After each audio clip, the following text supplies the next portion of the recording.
Welcome to the Indie Film Hustle Podcast, episode number 203. Everybody's got a dream, but not everybody's got a grind. Eric Thomas.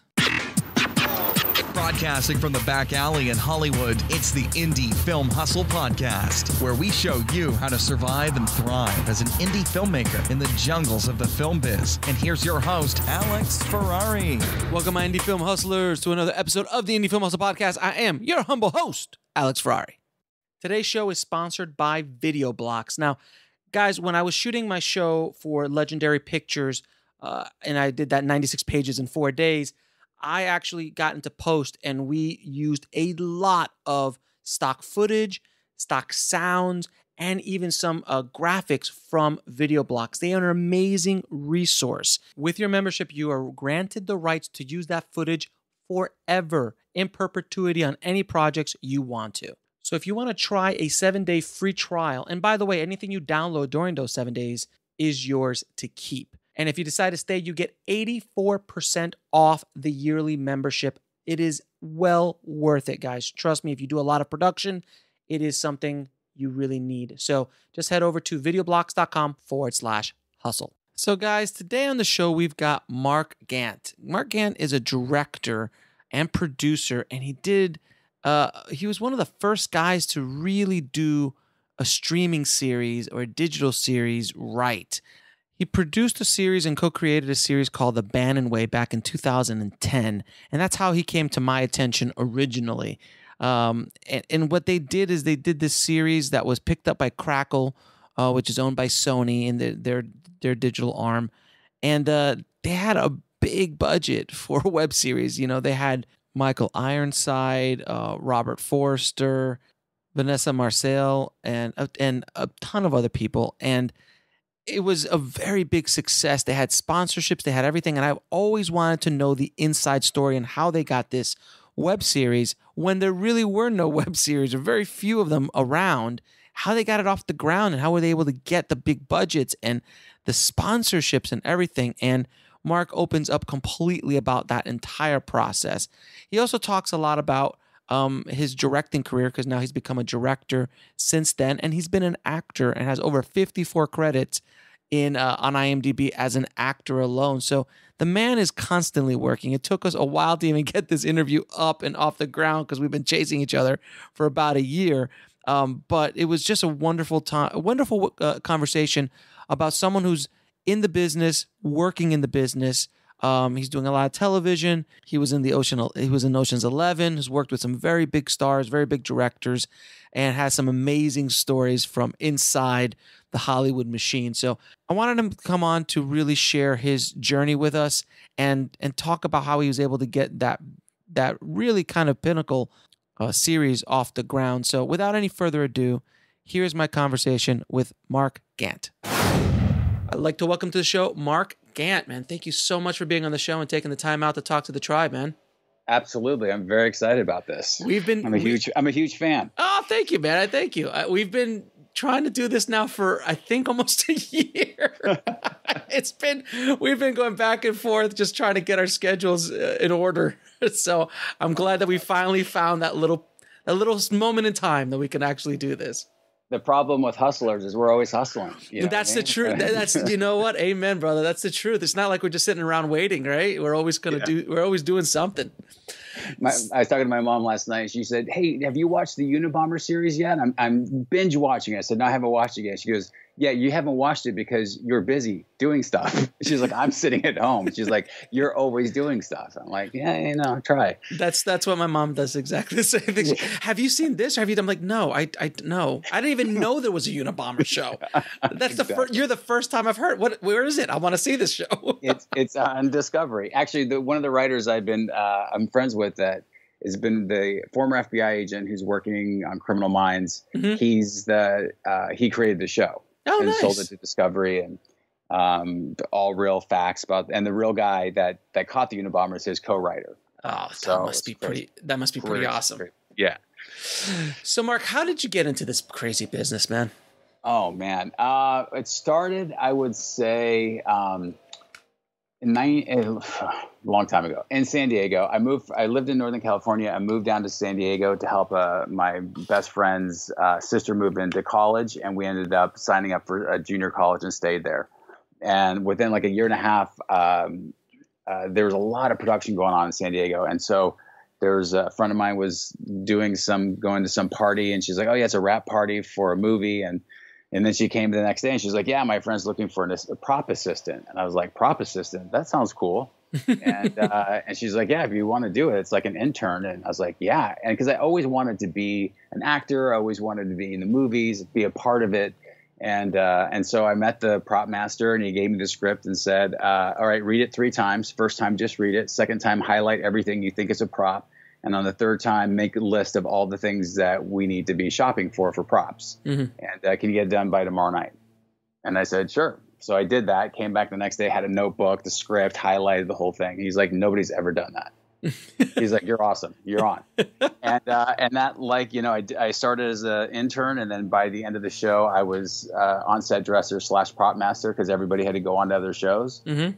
And I moved to LA like a month later to do a little PA job on this Universal thing. And I packed up my Nissan Sentra with all my stuff, and I never came back. And I just started doing production to transportation to art department to prop mastering, then eventually getting into acting, writing, directing, producing, and that whole stuff. But yeah, I just sort of like fell into it, and I've done every single job there is. Right. You just took the opportunity when it came to you, and you hustled. Exactly.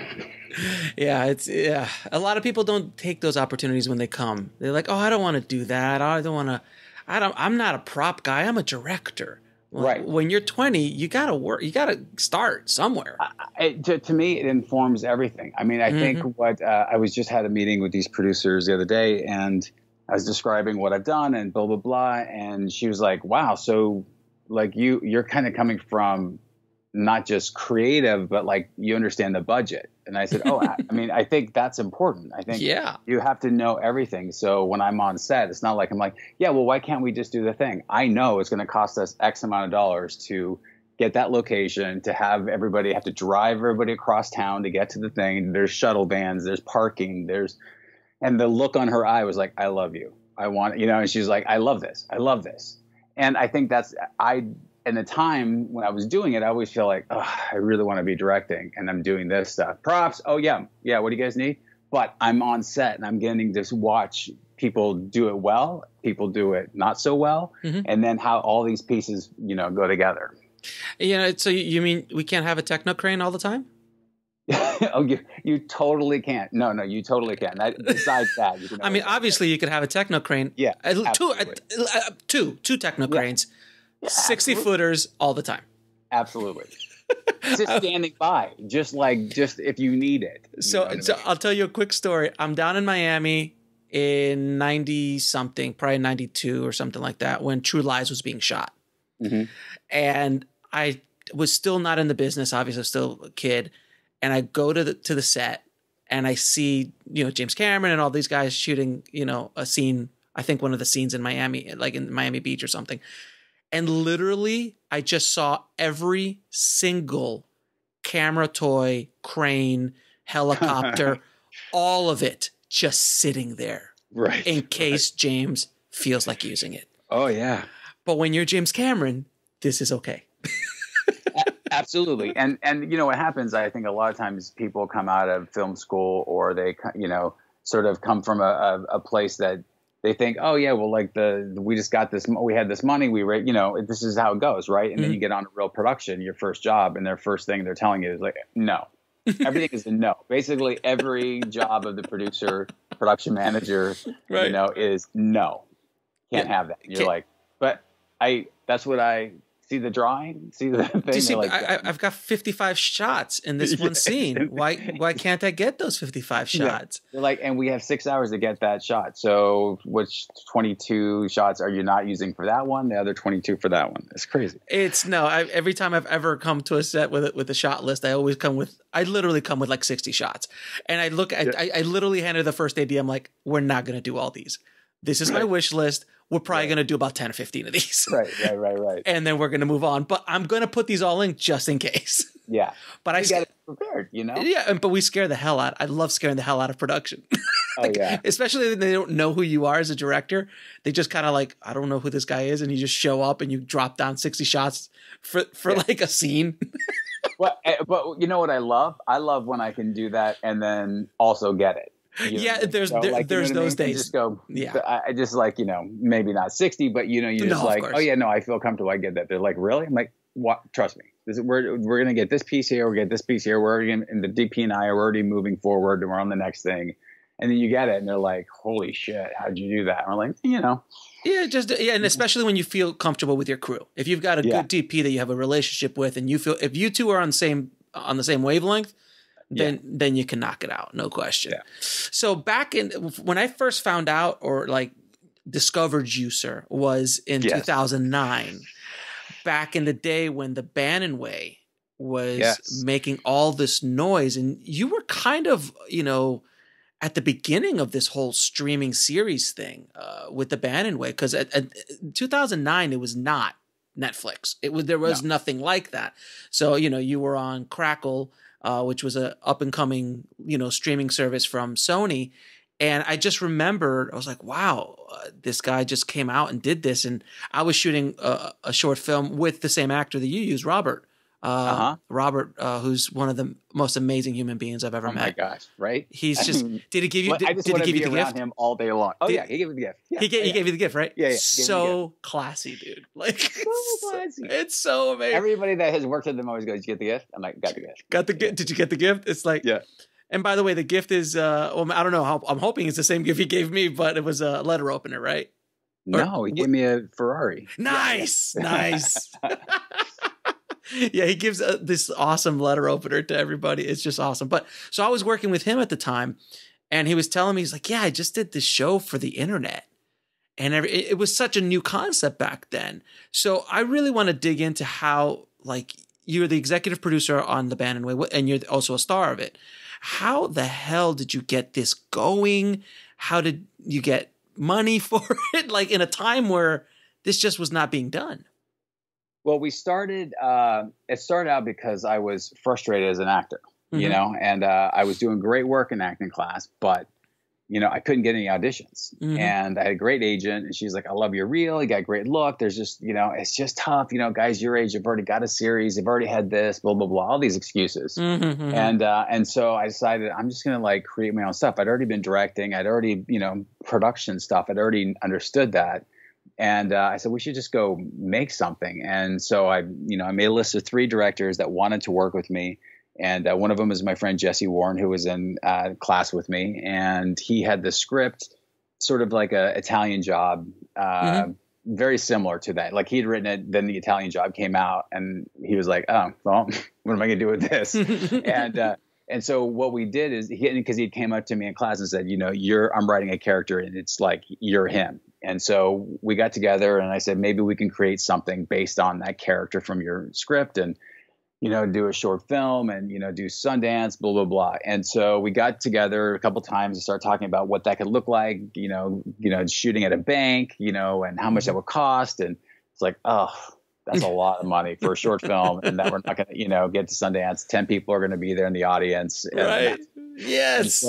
So I said, let's, and at the time, I was the webisodes and, web series were just starting coming. There's a couple things like Sam's 7 Friends and Pink. And there's a couple things that came up. I was like, this is kind of cool. We could do it as a web series, but fucking kill it. Like knock it out of the park. Yeah.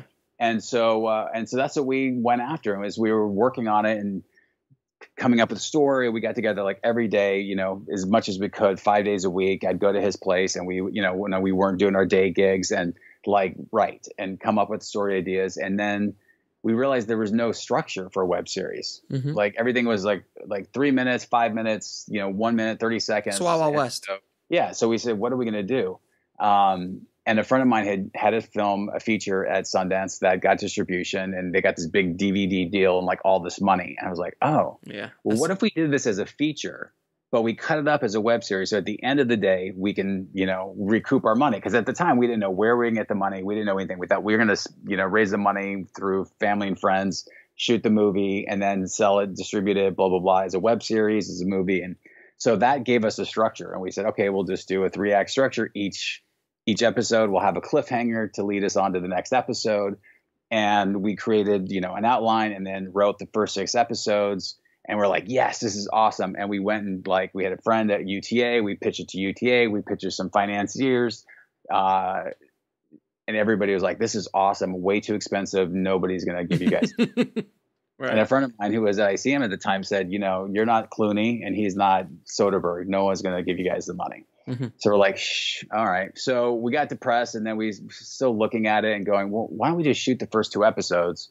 And then we can use a proof of concept, maybe raise some money, blah, blah, blah. Mm-hmm. And so we did. We spent about, I think it was like $8,000 to shoot the first 2 episodes. We shot it over Valentine's weekend. Mm-hmm. I reached out to Jaguar, got them to give us a brand new XF Jaguar that hadn't even been released in the US. Mm-hmm. They dropped it off at our house. Let's slow down for there. So you just reached out to Jaguar and you said, hey, we're making a short. We'd love to highlight one of your cars in it. Will you drop it off? Yeah, let me back up to say that before that, I had created a whole website that had all the characters, the story, the imaging, everywhere it's going to go, who our audience was. So we basically created a pitch deck in a website, which again, I didn't even know that existed, a pitch deck. I was just creating the show. I was like, all right, so how do we pitch the show to people so we can get money? Let's create something. Here's the thing. And we just literally we're just putting. I had images of the BMW shorts were big back then with Clive Owen. So I had videos of Clive Owen and blah blah blah. So I sent that I got the contact because I used to do props of Jaguar and GMC used to do, or Ford and Jaguar used to be together. And so I read a product placement person who put me in branding, who put me into marketing, and I talked to this guy and he's like, "How did you get my number?" And I was like, oh, well, I did the thing. I called the so-and-so and they did the thing. He's like, okay, well, I don't know what I can help you with. Mm-hmm. He's like, what are you doing? I said, well, it's like a TV series for the web and blah, blah, blah. I said, can I send you the link to the site and you can take a look? He's like, I'm really busy, but send it to me. And, so I sent it to him and then I called him back 10 minutes later. I said, hey, just want to make sure that you got it. He's like, yeah, I'm looking at it now. Hold on. I'm the wrong guy. Let me just stand by. Hold on. So then he puts me on hold. Another guy picks up and says, yeah, hold on. I'm just looking at your, whoa, you got Clive Owen? I was like, no, I don't. I have the next best thing. I have me.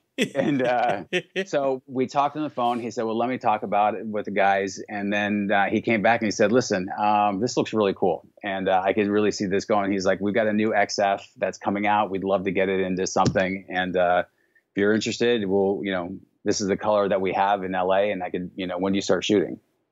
And literally that's how it went. And so that was sort of the opener for us. And that was using the website, which then also we, used it into a pitch deck as well, PDF format, and all that stuff got us more connected, so when we were pitching it to people, even actors or actually we got, Stana Katic did the original thing, who went on to do Castle. She had done the pilot for Castle, was doing a 007 movie. And she was like, oh, this sounds interesting. Yeah, I'd love to do that. And so she shot the pilot and was originally going to be in the whole show. But then Castle came and so she couldn't do it. But it was because the website, she got it. She goes, oh, I get the series. So I want to just stop for a second because I want everyone listening to understand and really grasp this concept, because it's something I've been doing since 2005 is creating an insane website.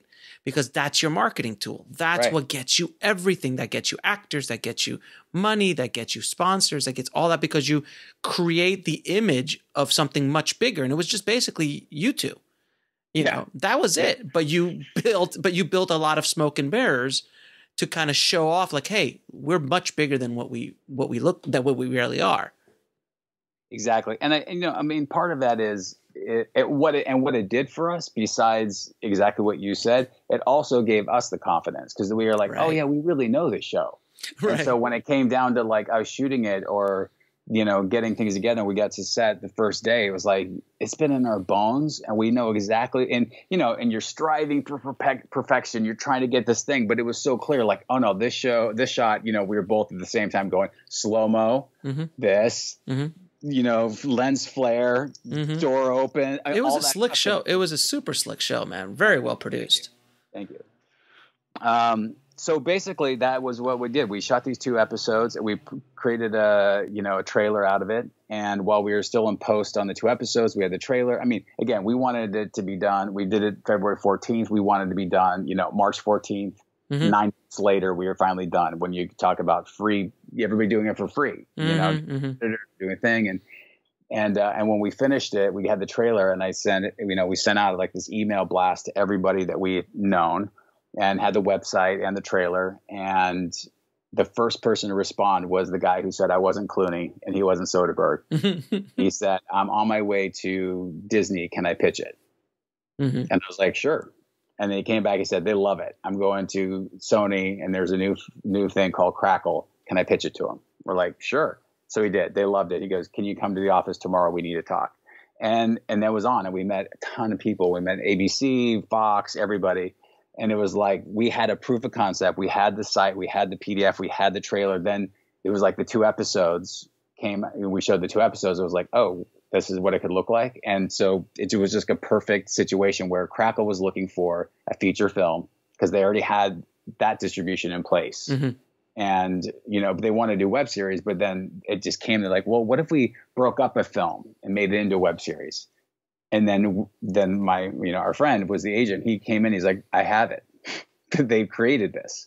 And so that was it. Because the first one that Crackle did was on a comic book, but it was a movie that they cut into a web series. So it didn't work as well for them as much as, they hadn't even aired it yet. They were just shooting it when we pitched it to them. So it was sort of like this kismet thing of like, they're looking for this thing that we didn't even know they were looking for when we created it, because we created it out of, as anything else, necessity. Like, I don't know how to write a web series, but I know how to write a movie.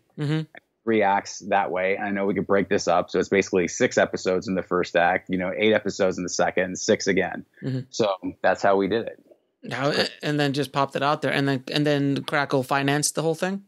Yeah, so we pitched it around town, and it was between Universal, who wanted to do like a branded thing, go out to brands. We'd have to wait like a year, up to a year, or go to Crackle and sell it to them. And so we sold it to them. They own the rights, and then they financed the actual production. So and since it was the first time they'd ever done that, because the other one was sort of a separate thing, we were like, we had offices at the Culver Studio, at Sony Television offices, which is the old Culver Studios. We had like, we were in Crackle's offices. We had like a bigger office than most people because it was like the special offices, like they didn't know where to put us. So we had this awesome space we got to create there. We wrote we learned on the job what to do, because basically we had 6 episodes written. And they said, yeah, can you guys do it? When we did the deal, they're like, can you do it for X amount of dollars? We're like, yeah, that's like 10 times what we thought we were going to get. So yes. And come up with a budget. We're like, came up with a budget. I just had like an empty budget I was filling out and got to the bottom line that they wanted. And then they said, great, now write the scripts. So we wrote the scripts. They budgeted those scripts, and it was double what they said they could pay. And so we basically spent 4 months figuring out how to make the story that we created smaller and smaller and smaller to fit the money that they had. I mean, it's so funny because by the end of 4 months, you're like, I don't understand. We're so good. The story's so good. Why don't you just give us the money, And like, I don't understand. We didn't know. How did we know? And they're like, it's not our issue. You said that you guys could do it for this amount of money. And so that was my first thing of understanding there's a studio, there's a network. You say it's that, there's no going over. You know what I mean? Yeah. And so we knocked the script, and we had 3x5 cards of like scenes that we were going to let go of. To the left and to the right were things that we just kept like, our producer kept coming in. We hired a friend of ours to produce it, and he kept coming in. He's like, guys, I need 10 of those. I need 10 scenes on that side by the end of the day. Like, we got to lose 10 scenes. We just can't. There's no way. We're like, ugh. And we did, we finally did it. And, and it was a learning experience all around, and it was tough because there's just so much fear involved. Cause like every day it's like, is it going to happen? Not going to happen. We're not going to get greenlit until we get this, got to get to the budget. 5 budgets later, money's being spent. People are looking at us. They walk by us in these glass windows, look by us and go, you guys coming? How's it coming? Huh? And so there's this pressure. And literally right before we were going to get greenlit, they said they were totally cool with the cast except for Stana. We were still not sure if she was going to be able to do it. And they said, we're pre-selling this. I'm totally spacing on the other movie they did. And it doesn't have big enough names on it. So you guys need some names for The Band Away. We're like, okay. And they're like, but we don't have any more money in the budget. Of course. The money that you have. We're like, what? Of course. Like, yeah. So that's where you start scrambling. And, our producer's mom used to date Robert Forster. And so he reached out to him. Another guy was friends with, Michael, Vanessa. We got actually through, a casting assistant who was helping us out. And Michael Lerner came through the casting assistant, and it was just like all this like stuff. And we met with Robert, and he was like, I love it. I want to do it. Mm-hmm. That's our presence. And then starts talking about Tarantino and all this stuff. And we're like, did that just happen? Did he just say yes? Yes. Yes. So amazed. I was sitting in this table. This is where I was. This is how it went down. It was amazing. Yeah. And so that was it. Yeah. We budgeted, we had like an 18-day shoot and like 8 weeks to fully post. But then of course, in the middle of post, they said, oh yeah, you guys need to turn in a DVD first. And then you need to do the movie first, but then the web series, but then because we got to get it to Netflix, and we're like, what? But no extra money to do that. You know what I mean? It's just like, oh, that's what, dude. That's look, when they have you under their thumb, dude, they will just milk you for everything you're worth. Oh yeah. It's so, oh God, I know. I know that feeling. Just like they just keep, oh yeah, now you need to get Will Smith and you still have no more money. Yeah, exactly. It's like stupidity. Like like what? And that's how this town works, right? Yeah. It's so crazy. It's nuts. It's so counterproductive in so many ways. And that's why sometimes movies come out and you're just like, oh, how did that get made? Yeah. Yeah. And then so when you were let's go through the production a little bit. How many days did you shoot the whole thing? It was 18-day shoot. Okay. And shot on the red, if I remember correctly. Shot on the red. It was actually one of the first red ones, yeah. Yeah. First ones, and also the first, I think, second feature / digital series that was shot on the red. So we were like, again, early everything. Early. Yeah, you were on the bloody edge of technology. Yeah. How was that? How was that workflow? Oh my God. Oh my God. 2009 red workflow. How was that? Horrendous. I remember our DIT was just like, I'd go over there and just check in, like, hey, just see some of the stuff that we'd shot that day or whatever. Yeah. And he was just like, dude, this is just brutal. This is brutal. Like, just so hard. He's like, I don't know, transcode. I don't know. I don't. Maybe come back in like a half hour. It's like the thing was like, I mean, and for everyone listening, you have to understand 2009, DITs are a new thing. That, like the whole concept of digital filmmaking is still really in its infancy at that level. Like there had been other digital, like, the Panasonic, HVX and other little cameras. But when the red showed up, that was the first kind of real cinema, not the Varicam, but like a real cinema camera. And that's basically, they started everything that we know now with the Alexa and Blackmagic and all the other cameras. But yeah, back then, man, I was in the thick of it. And I was one of the few guys that knew the workflow. So I got a lot of work. Yeah, it was a beast, that thing. I knew feature films that were literally sitting in a hard drive for 2 years. Waiting to figure it out. No, it was crazy. It's crazy. So yeah, so we shot on the red, 18-day shoot. We shot everything at Lacey Studios. Oh gosh. Downtown. Yes. And that was like literally the only thing we could afford. And we went there on the first day, and Jesse and I were like, no way. There's no way we can shoot here. Like, we created a highly slick series. Yeah. Like, like, you know, like Transporter, like Kick-Ass, like, you know, like Smoking, you know, Lock, Stock, and Smoking Barrel. Like, that's what we created. What are you talking about? We can't shoot here. And literally we were like, and the producers and everybody were just like, this is all the money. You can't afford anything else. Everything has to be here. We had all these great locations, and, you know, we actually got one location. We got to go to Griffith Park to do like the end of the movie. And it was like the 11th hour they let us shoot that. The rest all had to be at Lacey Studios. And so that was also, you know, you're in it going, now we're changing story and the thing, and maybe it's not, maybe it's a party, maybe it's not a mansion. How do we get this? What does that mean now? So, I want to stop you. So I want to just kind of highlight what you're going through right now for the audience. Is like, even when you're with a studio like Sony, you've been greenlit to do a show, you are still basically an independent film. And you're hustling and kind of maneuvering around the limited resources that you might have. And it's fascinating to hear, because what I saw didn't reflect what you're talking about.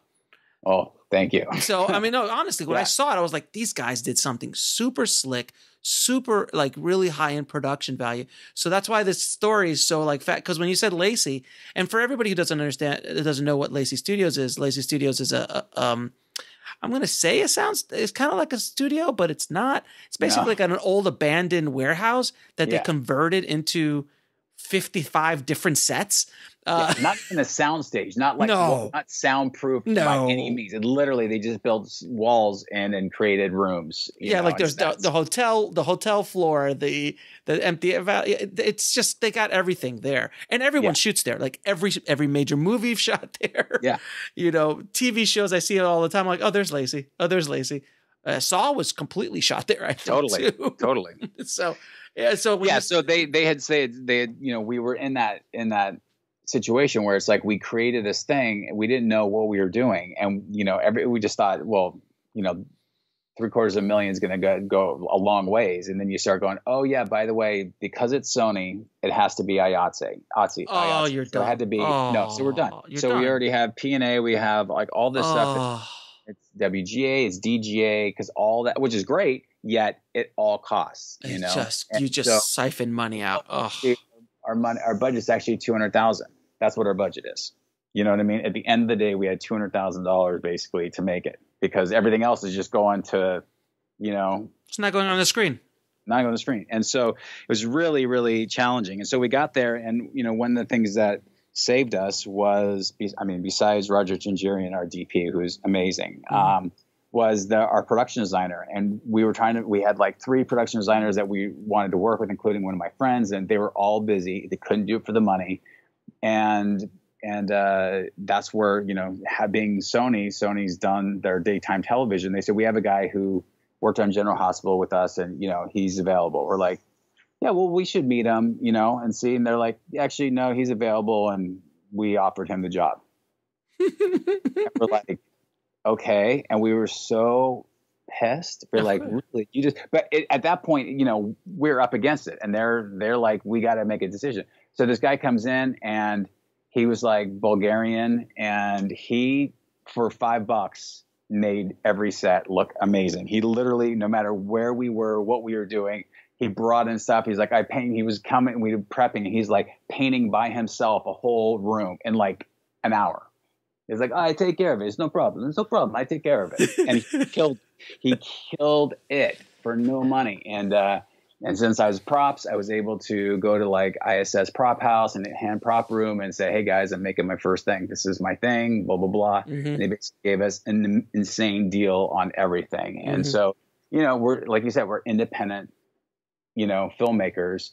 Yes, we're at a studio. It just handcuffs, like golden handcuffs with the studio. And still, yet we're like, you know, pulling favors, getting everything we can for free, getting the JAG. I mean, all that stuff. The JAG, of course, changed. They sold the company. Ford is no longer in charge. That guy no longer works there. Right. And literally the 11th hour, a day and a half before we're shooting, I finally get a hold of this woman in New Jersey who's at home with her kids on her day off. And I somehow got her cell phone. Okay. How did you get my number? I said, I looked on a press release for that you did, and your name and number was there. I have no idea if you're the right person to talk to. Wow. And I told her what I was doing, and she goes, you have some balls. I love this. She's like, give me an hour. An hour. She calls me back. Kids screaming in the background. She's like, I have a black XK in the port in Long Beach right now. I can have it delivered tomorrow. And it did. And it was like incredible. It was like, what? That's insane. Because I mean, even to rent that cost a good a good chunk. Totally. So I had it for the whole production, and a couple weeks after, she's like, do you want to drive it for a couple weeks after the production? You can't. I don't need it back until whatever the day was. And I was like, yeah. Yeah. So it's just one of those things. Like, that's just the hustle. You know what I mean? There's just there is no. Like, it felt like, it's funny. It's like, when I'm thinking about, like, as an actor or trying to get work as director, it's like you put yourself out there and you get the rejection, and a lot of people just give up. Mm-hmm. You get that rejection, the no's. And I have this, a producer friend of mine who's, he's a successful guy. He's the guy that has like 25 films in development and pre-production on IMDb with like everybody from Joel Silver to whoever. Right. And he's like, I'm an independent producer. He goes, every day I'm just collecting the no's. I just collect the no's. And when you're doing a production like that, it's like you collect the no's. You're going to know that your DP is going to like bail out the day before. Makeup person is not going to show up. You know what I mean? Mm-hmm. There's going to be those things that are just going to be no, and you just have to outcreate it. You have to be so passionate to win that you just don't give up. And I felt like there's so many. I mean, we joke. Jesse and I said we should call our production company No Productions, because literally we were just hit with like, how many hoops do we have to go through to get this thing made? Like, literally, they were like, hey, here it is. We got it. Oh, by the way, you need names. Oh, by the way, you have to shoot it in one location. Oh, by the way, you actually don't have any money because it's all going to, and you got to have $3.99. If we go on things, you got to have Teamsters. We're like, what? Why? How can't we? Just like, and we just roll our eyes and go like, let's do it.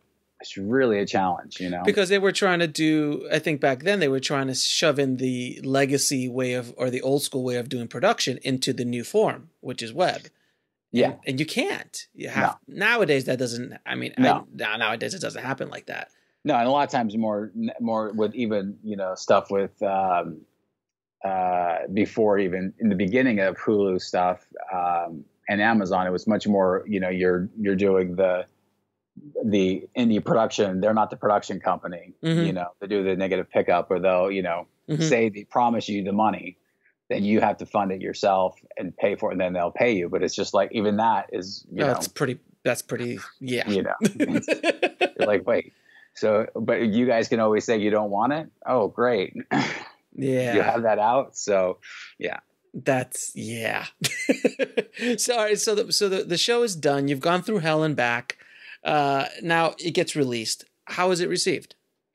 It was very well received. It was interesting. We released, I think it was 4 episodes at the end of the year of 2009, so that we could qualify for Streamy Awards and other awards that were coming out. Because we originally we were supposed to release it in November, and then they pushed it because they wanted to do a DVD release. And so at the last minute, we ended up having to change the date, and then so we released it in December, and then released it the first week of January, the rest of the episodes, like every other day. And that little riff in the beginning was a big thing in the independent world, because the independent web series were like, this is a studio and network show that's getting the special attention of but all we needed was 4 episodes to be released in a year, and that qualified us. And, we worked our asses off to get to that place. We didn't want to miss that window. And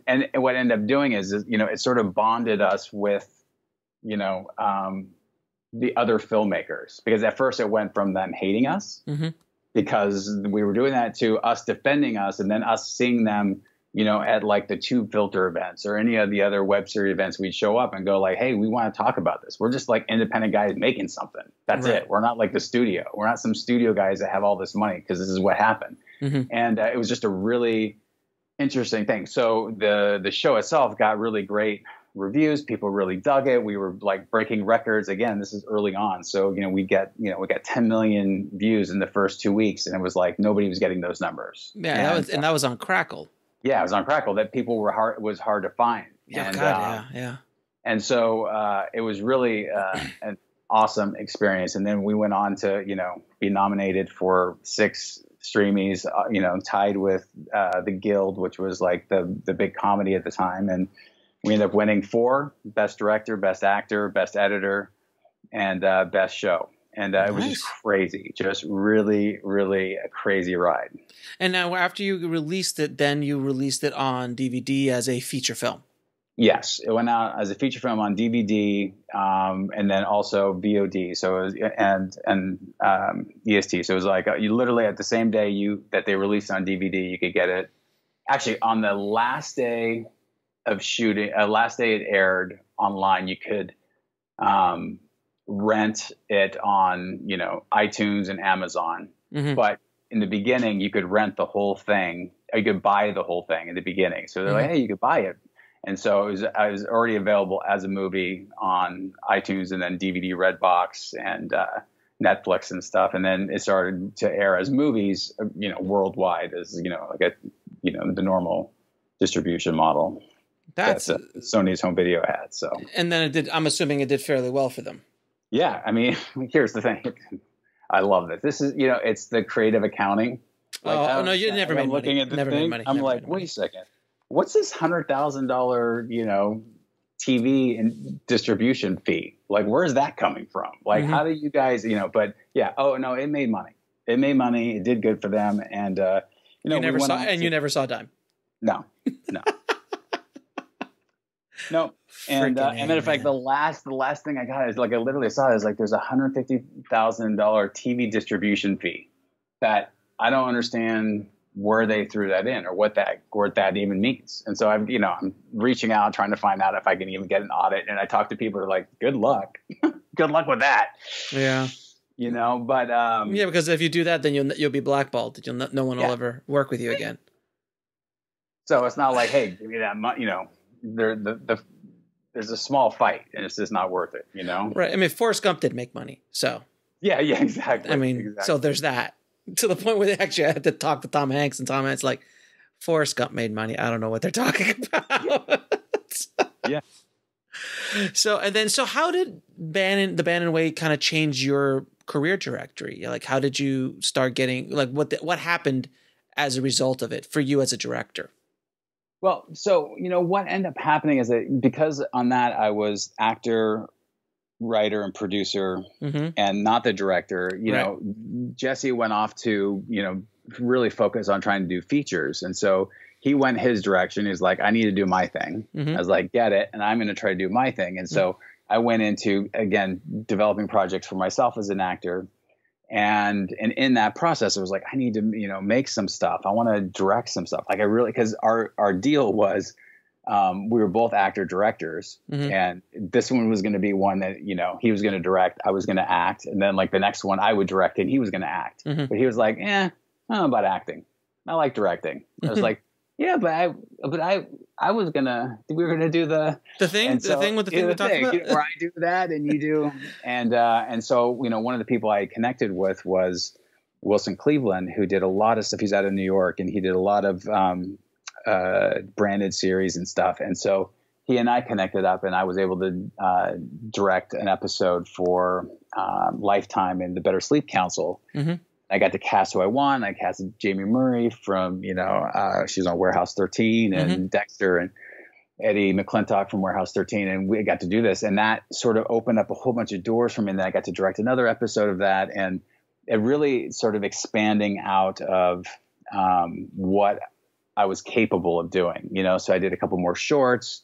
And then sort of in that world of me pitching tons of shows and, like almost there, shooting sizzle reels, shooting actual pilot presentations, pitching them so close, and just like all those things. And while I'm doing all that stuff, sort of going, I still want to direct, I still want to do. So I put together, making sure my director site was, was good. And I was putting my cut a reel together and sending it out to people. And a friend of mine on Facebook reached out. She's like, hey, you're hustling. Like you're doing great stuff. I said, thanks. She's like, yeah, I'd like to put your name in the hat for a feature that we're going to do for Lifetime.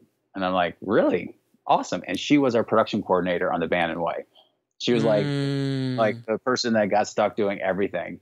And she was amazing at the time. And when we worked together, and we hadn't really seen each other, Facebook friends. And so we met, and I read the script and I really dug it. And so that really just opened up a whole bunch of doors for me. So I did the movie, and that was called Murder in Mexico, and premiered in September of 2015.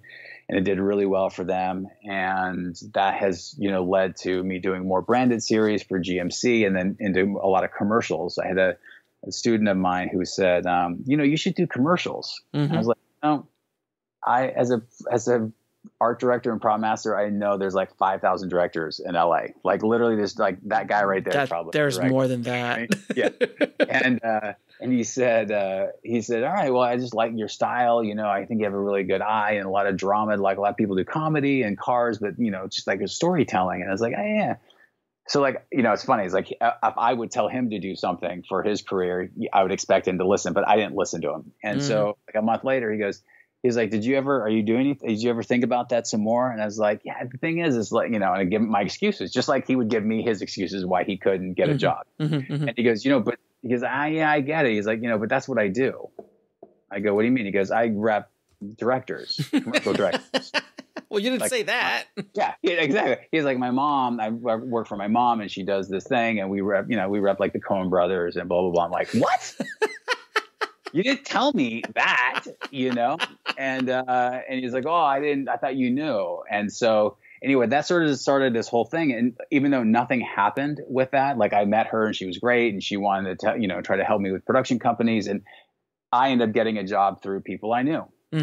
And so I booked these ESPN and Nissan spots because I knew the producer. I told her that. She's like, wait, I bid on that job. Who got it?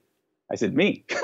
Right. And so it became this thing. And so I think what Bannon has done for me, it's opened the door for a lot of opportunities. And then the acting, it's given me, direct offers and shooting movies in Barcelona and, Canada and TV shows. And like, that's really just opened up a ton of opportunities for me. Right. And, I think I would look at, it was funny, as I was talking to somebody the other day, I was like, I think that the only thing that, if I would do something different, it was like after Bannon, like I felt like I drank the Kool-Aid of like, hey, everybody's, oh, you're going to get a series out of this. Oh, you're going to be directing stuff. You're going to be doing this. And then what I end up doing is like just pitching stuff all the time because people want to take meetings. Took meetings about meetings, taking things with like Machinima when they were doing stuff, and like then Hulu, and then, and then Amazon, and like all these meetings about projects. And none of them were like really my projects that I was totally excited about. A lot of times they were like me teaming up with other people, or, like, oh, they want that. Hey guys, let's work on something that fits that. And then we go pitch that, get really close. And so I feel like the more I'm, passionate about what I want, then stuff starts to happen. And I think that's where, a lot of people get lost in like, oh, okay, what? Because I hear so many people go like, yeah, so people want like sci-fi, so I'm going to do like a sci-fi thing. I'm like, do you care about sci-fi? No, but that's what they want, or a horror or whatever. And you see it and you're like, you could tell you don't care about what you're doing. You know what I mean? Like, that's not the subject you should be shooting, Right. So anyway, I think I just went off track there. What your question was? It's all good. And you also did a series or an episode or two for Ron Howard and Brian Grazer's Digital Arm, right? Yes. How was it? Yes. Did you work with those guys directly? Did you meet with them, or how was that experience? I didn't. They did approve all the projects, but they didn't. They weren't involved. They have a full on company team and team that's doing just that. Just like Imagine they have people for Imagine and stuff. Sure.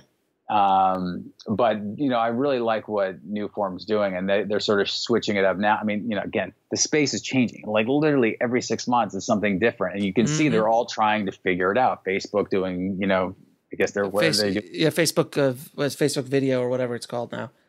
Yeah, and they just made a huge deal with somebody that is insane. Yeah, and they've been bringing on. Yeah, I've been pretty close to the whole Facebook video thing. They're trying to take over. They're trying to basically cannibalize YouTube. And take over what they're doing, and which makes perfect sense because everyone's over on Facebook anyway. Yeah. So it does make sense. Yeah, but you're right. It just changes. I mean, look how much the business has changed since 2009. You know, we're talking about what, 7 years? No, 8 years. 8 years basically. And it's like, you know, from 1970 to 1978, the business didn't change that much. No, and now it's like literally, you know, it's such a shift where, you know, now, you know, from YouTube Red. Oh, it was YouTube Red that just made a deal with somebody insane. Somebody, you know, I can't remember who it was. But they're playing because they got money. Yeah. And Apple just threw their hat in the ring. Apple's doing that too. So here's all these opportunities, you know, that are, you know, showing up. Again, everybody wants, you know, those kind of places want the house of cards. So, you know, they're looking for the bigger names, the bigger stuff, but there's still great opportunities out there. There's so much opportunity for filmmakers now, much more than there ever was even 5-6 years ago. It's insane what's being done right now. But there's this one little thing you got to do, and that's hustle. And that's something a lot of people don't want to do. And I'm sure you know those guys. Oh, no, I was talking to my agent yesterday, and she was like, we've been taking manager meetings, and she's like, I just am so frustrated. Nobody wants to hustle. Nobody wants to work. Mm-hmm. This business is like, everybody's lazy. She goes, what I don't understand is like you're giving them, you're on a silver platter. They don't understand. You're going to hustle more than any client that they ever have. You're doing all these things. You're basically giving them money. You know, opportunities. money. You're giving them opportunities to pitch you, to get you meetings, because you're doing stuff. You're not just sitting there going, oh, I got the script and I'm waiting. And she's like, I don't understand. Why don't people, you know, and you know, I just booked this role on a TV show, and like I knew the writer, and we've been, you know, working together. We've been, you know, trying to do stuff and keeping in touch, and then the casting people, and like it was like 35 actions for me to get this part that I got offered after I've been in for them 10 times and do all this stuff. But it's like my hustle is insane. You know what I mean? Oh, I know. Like, I didn't just go do the one thing and do the stuff. It's like, and most people are not willing to do that. They do a couple actions and they're like, oh, I didn't get anything. All right. You know, and it's like, you've got to outcreate that stuff. And it's so easy. There's so much rejection, you know, just in the normal thing. I mean, God, you can't even tell your friend a story without them going, well, it's been done before. You're like, oh, I'm done. You know, I was like, oh, right. That they did do that, didn't they? You know, or whatever. Or like, when are you going to get that full-time job? You know, Johnny? But the thing I find fascinating about, you know, because we can smell our own, the hustlers. So that's why I wanted you on the show. Right. We can smell our own. But the thing I find fascinating is that when you tell people about things you're going to do, and they're like, you know, you probably won't be able to do this, or probably won't be able to do it. And there's always that negativity. You occasionally have champions, but generally speaking, most people are, you know, because they don't want to, I don't know why they do it, but they just do. And then when you show up with the project done and you did it in 6 months, and they're just like, you were just talking about that a little bit ago. I'm like, yeah, it's done now. Yeah. Oh, and by the way, we just sold it to Hulu. And we also just sold it on iTunes, and we're going. And we got 3 other ones lined up right afterwards. And it's the Mark Duplass style of doing things. Yes. You know, it's just gotta go and just do, and just stop talking about it and stop taking meetings. You know? It's the death of it. You know, it's so funny. It's like, and you get lured in. Like I said, I drank the Kool-Aid. You know what I mean? It's like, take the meetings, you do the thing, you meet the managers, they're excited, they do a thing, you talk to the producer, they're excited, you do a thing, and you meet these writers and the thing, and you go, oh yeah, and then it's like meetings about meetings about meetings, and it's like, but nothing's happening, you know? You know, I'm right now, I'm so guilty of not creating right now. I'm jonesing. I put myself, I have basically 4 weeks to shoot another spec commercial and a short film by the end of the year, and you know, working on that's going to be based on this feature, because I got to do it. No, just stop for a second. You're shooting another spec spot after you have a demo reel full of real spots. Yeah, because there's like stuff that I want to do that you know, that I'm, you know, this production company that's hip pocketing me. They're like, yeah, they sent me a Porsche thing, and I was like, I love that. Like, yeah, you don't really have anything on your reel. That's that. It's not a car spot. It's a car spot, but it's not. It's more, you know, lifestyle and the thing. I was like, shit, I need that. So like, I'm like, all right, I want to create something, again, what I want, you know, something, you know, create that thing that's going to get me the more work that I want to be doing. It's, you know, that work ethic, I think in our generation is embedded in a lot of ways in our generation. But you know, it's so hard to kind of preach to people. I'm like, you've got to do this. You got to keep hustling no matter how old you are. And I always use the example. I was like, look, Spielberg couldn't get money for Lincoln. Right. It's Steven freaking Spielberg, man. And he had to hustle to get money. Scorsese couldn't get the money for that last movie he did. The one that just got released last year, Silence. That was his dream project. Couldn't get money for it. It took him forever to hustle that money to make that movie. So even the giants, the gods of our business have to hustle sometimes. Yeah. You know, it's just, they don't just drop buckets of money on you. No, and, you know, even people, you know, like Clooney, it's like, you know, they're hustling. He's a hustler to make stuff happen, to, you know, to write stuff, to, you know, hire people, to, you know, like he's not sitting around going, nah, I'm Clooney, I can do whatever I want to do. It's like, otherwise he would be doing a ton of crappy movies. I mean, he's hungry to tell stories that he wants to tell, you know? Right. And he's stuff together. I'm going to do this movie. I get that money. Then I put it in here so I can direct that. And he's honestly an amazing director. I think he's a very underestimated or not taken as seriously as he should as a director. Yeah, underrated. Yeah, definitely underrated. Thank you. Yeah, he's amazing. Ever since I saw Confessions of a Dangerous Mind. Oh, what a I'm like, Jesus. That was his first outing. I was like, well, there you go. Yeah, he's got the gift. Now, and you've worked on some very big movies, Ocean's 11 and I think Charlie's Angels as well, and a bunch of other big movies. As an actor, what's the biggest thing you took from those things that you put into your own work today? You know, it's interesting. I feel like every director has their own style and their own sort of, you know, way of communicating, way of telling the story. And I always, what I think the takeaway from the most part is I have to be true to like what I want in terms of like what my vision is. And so I always I've seen I was saying the other day, it's like if there's a situation, most of the situations I've been in are how not to do something. Like that's my learning experience. Like when I'm on a set or doing something, it's like, oh, that's how you don't do that, you know? And so you get to see that. And then there's like the great times where you're like, oh, that's actually how you do, you know, whatever it is. And so I think the guys and the women that I've worked with that are so clear about the vision they want and not backing down on it, but working as a collaborator,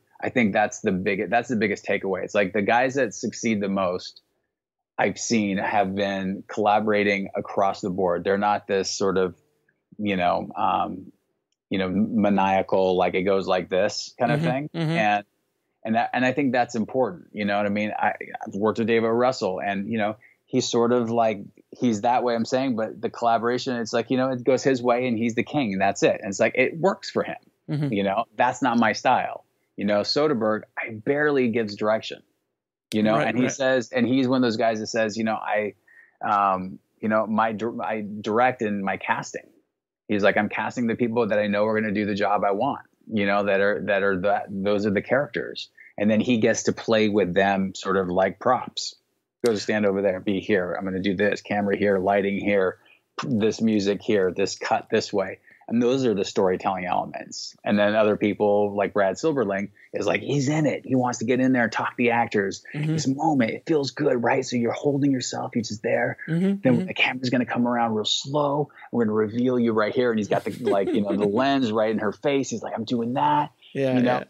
And so it's like, it's a different thing. So, you know, my takeaway has been on so many levels, just being able to see what's really, really cool storytelling and best ways to tell the story, and, you know, and that difference between just like, oh yeah, we're just going to set this shot up this way or this way, compared to I'm telling the story. The camera has to move this way, you know, or we're not moving the camera at all because why do we move the camera? It's not being motivated, you know, or whatever, you know, sort of a point of view is. And, but I think that's the biggest thing, is like the strong point of view. And to me, the collaboration of being able to go like, here's my idea. this is what I'm trying to accomplish. Instead of like pushing that idea to go the DP, to the costume designer, production designer, prop guy, everybody to go, how do we get that? You know, and they're like, well, we could try this or do this. And you're like, oh, that's way better than my idea. I like that. Let's go that way. You know? Got it. Yeah. And Soderbergh, man, he shoots his own stuff as well. Yeah. It's insane. Yeah. And I think that's why it's not something that he can, I mean, again, everybody has their own thing. You know, my wife is a director. She's an actress, director, and she directs completely different than me. Like, she doesn't think about camera as much. She doesn't think about certain, like, sort of like how the framing of it. She cares about the emotional, you know, storyline, the thing that we're going to like be drawn into. And she wants to connect with that. And so everybody has it. So Soderbergh, I feel like you got the camera on there. He can't pull the camera off, give it to the assistant, go, okay, cool. So I want a little bit more here. Like, he's in there going, I'm telling the story in this. Just deliver it. You know, please just deliver. I hired you because you're amazing. Right. You know, and they do talk beforehand. There are questions. I mean, it's not like he never directs, but sure, he's not like every take, you know, each take, he's like, okay, that was great. So let's, that was great. Just one more time, we'll have a thing. Just go again. Let's go again. Great. Let's go again. Right. You know, and so he's creating it in the camera. He's looking at it and going, this is the moment. I'm going to pan over here. I'm going to stay on him. I'm going to pan over here. I'm going to go down to her hands, you know, and he's telling the story for us. And he also edits most of his own stuff. He has editors, but he edits, you know, I've heard him, you know, taking over people's movies, you know, as an editor. People ask him to come take a look at their movie, you know, he's like his friends, he's a genius. And he'll like just recut the movie. They said, yeah, Soderbergh recut the movie. It's like not my movie anymore. I'm like, what do you mean it's not your movie? He's like, it's not my movie. It's like, I have to tell him I don't like what he did because it's not my movie. It's his movie. It's now his movie, you know, but that's how genius. Yeah. He just downloaded it. I didn't give him anything. He just took what I had, cut it up, put it in a thing. And now there's a new movie. It's like, he did that in like an hour. I'm like, in a day. I'm like, holy shit. That's amazing. Yeah. He's that guy. Thank God he didn't retire when he said he was going to retire, whenever that was. Like, he's I don't know why he keeps doing that. He can't retire. He needs to he needs to keep working. So listen, man, I'm going to ask you the last few questions I ask all of my guests. What advice would you give a filmmaker wanting to break into the business today? Oh gosh, you know, work for as many people, meet as many people, get on as many sets as possible.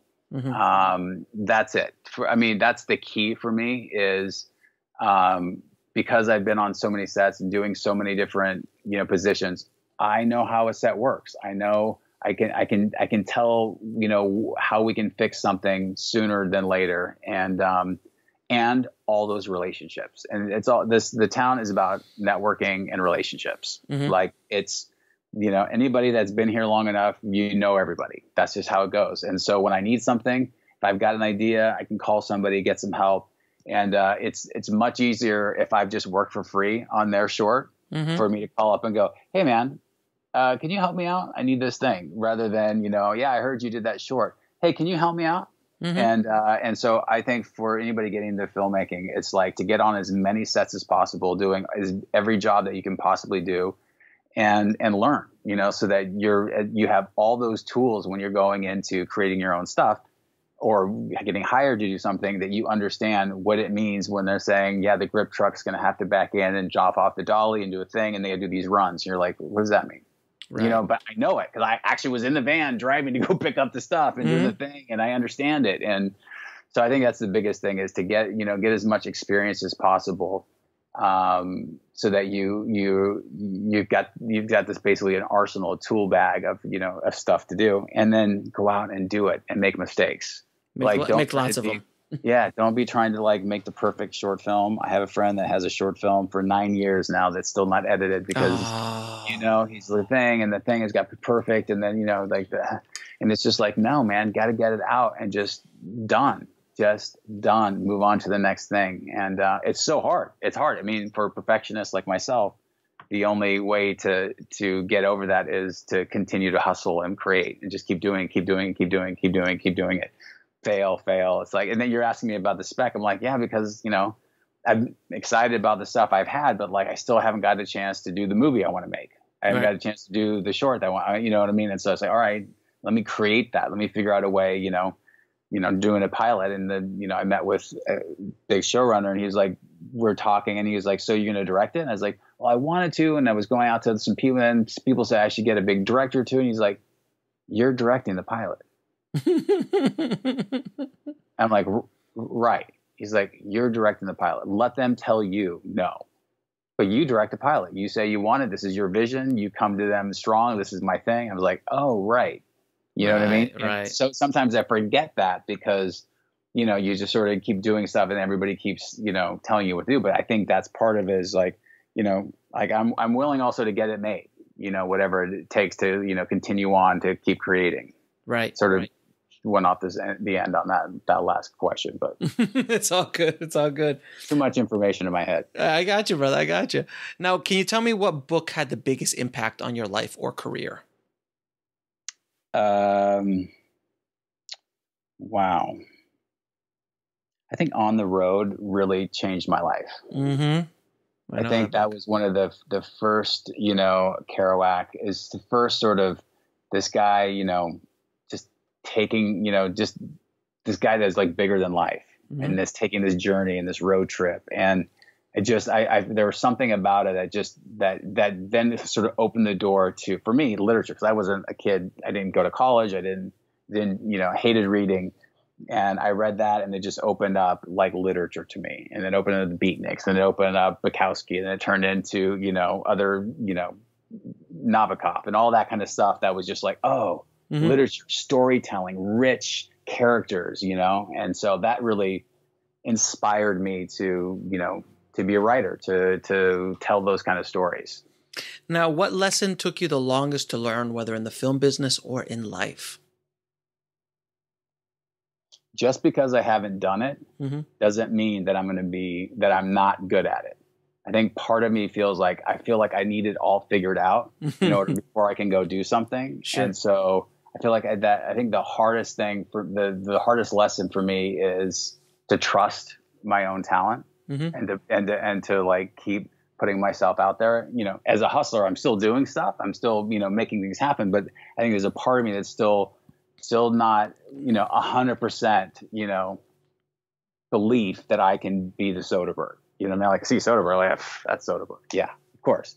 You know, but to say that, you know, I'm enough to go do that. I think that's been like the hardest lesson. Like, see, as I'm looking at my life, my career, my body of work and going, yeah, how could I not think? Like you just said, why are you doing that? You've already got reels. Why are you creating? It's like, yeah, because I you know, like I forget that I've done this thing because I'm already like onto the next thing. So I think that's the biggest thing is to like be in a place of like, I know what I know and create from that. That's been the biggest challenge for me. And what are 3 of your favorite films of all time? Let's see. Breathless. Excellent film. Morris Peros. Awesome film. I hate the thing. I would say A Place in the Sun. Oh yeah, I like that movie. Just somebody had brought up to me recently, and I remembered that movie, and I watched it again. It's so good, so good. I mean, there's a ton of others, but those are as of right now. Those are the 3. Yeah. And now where can people find you online? You know, like digitally or Twitter and all that good stuff. Mark Gant at Mark Gant everywhere. So that's from Facebook, Twitter, Instagram. Facebook, yeah. And I have my website's Mark Gant, and Mark Gant Director is my director site. But if you go to Mark Gant, it's all there. Very cool, man. Mark, man, thank you so much for doing this, man. Thank you, man. This was fantastic. Thank you so much. It was great talking to Mark, and I'm so glad we were able to finally get that interview on and scheduled because I was really wanting to get him on and delve deep into how he was able to get the Bannon Way up and the behind-the-scenes stories of that as much as everything else we discussed. So, Mark, thank you again so much for doing that, and I hope you guys got something out of it. I did. I learned a bunch. Every time I talk to somebody new on this show, I'm learning stuff as much as you guys are. So thank you so much for listening. If you want to get links to anything we talked about in the show, just head over to indiefilmhustle.com/203 for the show notes. And guys, of course, if you have not done so yet and you guys are fans of the show, please go to iTunes and leave us a good review. It would mean the world to me. It really would. So just head over to filmmakingpodcast.com for that. And I want to thank all of the tribe that went over and took advantage of the insane Black Friday, Cyber Monday Udemy deal at $10 a course.